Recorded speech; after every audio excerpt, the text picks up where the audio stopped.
बहुत ना कॉम्प्लिकेटेड सी बात कहने वाली हूँ मैं और मुझे लगता है बहुत सारी आंटियाँ चिढ़ जाएँगी। अक्सर जो आंटियाँ होती हैं मतलब ये जो मम्मी वाले फ़ेज़ की जो फीमेल्स होती हैं, वो अपने बच्चों को जो फ़ीडिंग करती है, feeding in the sense of जो समझाती हैं चीज़ों को लेके, वो अपने माइंडसेट के हिसाब से समझाती हैं। तो उनको ये लगता है हम बिल्कुल परफ़ेक्ट हैं, सबको ही लगता है हम परफ़ेक्ट हैं। उनका माइंडसेट जो होता है, वो परिवार में एक बहू के पॉइंट ऑफ व्यू का होता है और बहू और खुद के बच्चे में बहुत अंतर होता है, ये सबको समझ में आता है।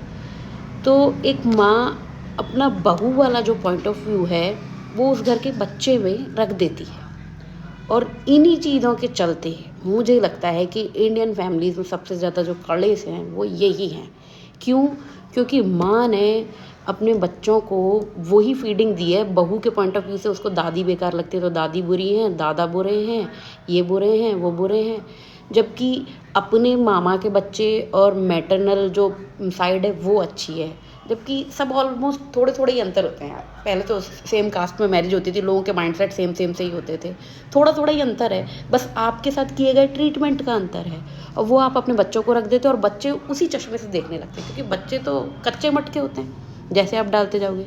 हमें ये महसूस हुआ जब हमारी मम्मी नहीं रहीं, तो हमने इस चीज़ की बहुत रीडिंग की। तो समझ में आया ये है और इसीलिए दिक्कत बढ़ जाती है। इसलिए सब बच्चों को लगता है कि नहीं हमारे मामा के बच्चे बहुत अच्छे हैं, बुआ के नहीं हैं।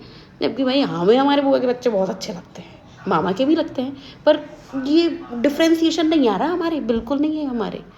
लेकिन आंटियाँ तुम ये गलत करती हो, उनका वो घर है, ठीक है तुम बहू की तरह ट्रीट हो रही हो और तुम्हारे साथ गलत है, ये भी मैं मान रही हूँ।